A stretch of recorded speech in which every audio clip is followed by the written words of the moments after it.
G'day, that's safety guy. Accidents, incidents, occurrences, broken limbs. So as a worker, you have the right to refuse unsafe work. And that's Canada-wide. That's Canadian legislation. You also have the right to know. So you have the right to know how to do your job. You have the right to know about hazards and potential hazards on the job and risks. You also have the right to participate in safety. You have the right to participate by knowing and being able to understand and being able to report and being able to refuse unsafe worker conditions so that you don't get hurt without reprisal. In other words, you can't say, I'm not going into that basement because those stairs aren't installed right, and have a fear of being fired. That's not the way it works. So the right to refuse unsafe work is very simple. I, as the worker, refuse to do this because. So I refuse, as an example, I refuse to walk into that lot under construction because my pathway is obstructed with debris, garbage, and material, and it's all covered in ice.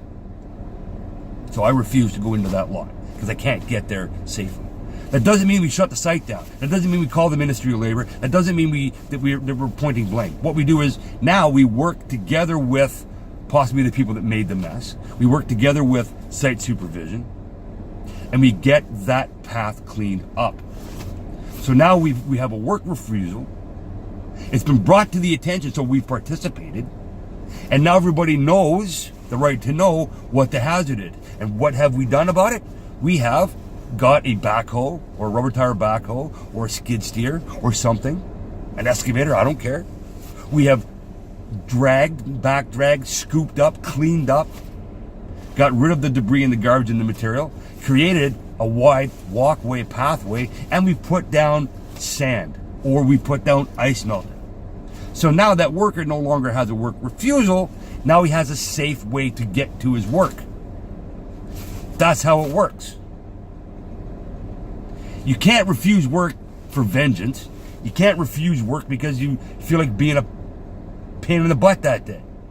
But if you feel that your work or your person is in jeopardy, that you can get hurt, you have the right to participate. You have the right to know the hazards. Participate by telling somebody that there is a hazard so that we can fix it. And if you actually do the right to refuse unsafe work properly, you're not going to wind up at home for 6 months with a broken limb. Employers, when your worker says, I have a right to refuse unsafe work, you do not say to him, do it anyway. Because now you're putting him in jeopardy. What you do is, oh, what's the problem? How can we work together to resolve that issue? How can we get it so that you feel safe and secure doing that job? That's your responsibility as the employer. Not to belittle them, not to make them feel bad, not to force them to do that unsafe work, but to work with them to make it safer. That's how the right to participate works. That's how the right to refuse unsafe work works. And that's how the right to know works.